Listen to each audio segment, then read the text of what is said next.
नमस्कार, अस्सलाम वालेकुम। गए राति चाहिँ जुन प्रकारको रौतहट जिल्ला सबगरा वार्ड नम्बर 6 मस्जिदमाथि जुन चाहिँ ढुङ्गामुला जुन आक्रमण भयो, यो अत्यन्तै दुःखद र निन्दनीय कुरा हो। मैले बारम्बार यो विषय उठान गर्दै गर्दाखेरि कुनै पनि धार्मिक धरोहरमाथि प्रहार हुनु भनेको, कसैको आस्थामाथि प्रहार हुनु भनेको यो सबभन्दा चाहिँ निन्दनीय कुरा हो। र नेपालको सुन्दरता विश्वमा नै चर्चित बहुभाषिक, बहुधार्मिक, बहुजाति देश, यो देशमा सदियोदेखि मिलेर बसिरहेका चाहिँ समुदायहरू बीचमा चाहिँ यो प्रकारको चाहिँ नकारात्मक चाहिँ क्रियाकलाप गर्नु र अब हुँदा चाहिँ क्रमशः रूपमा चाहिँ धार्मिक धरोहरमाथि नै प्रहार गर्नु, यो काहीँ न काहीँ चाहिँ अत्यन्तै यो एउटा दुःखद कुरा हो।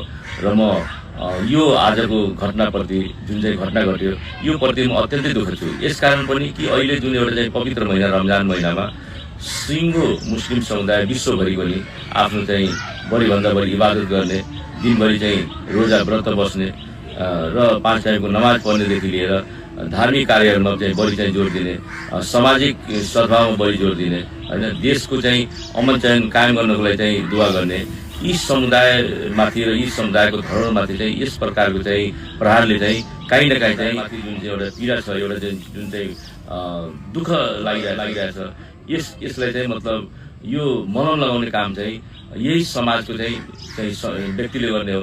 र म प्रशासनलाई चाहिँ खास गरी चाहिँ म अपिल गर्न चाहन्छु कि यो दोषीमाथि चाहिँ कराभन्दा कडा कारबाही हो, चाहे त्यो जुनसुकै समुदायका व्यक्ति हो, तर ऊ दोषी हो।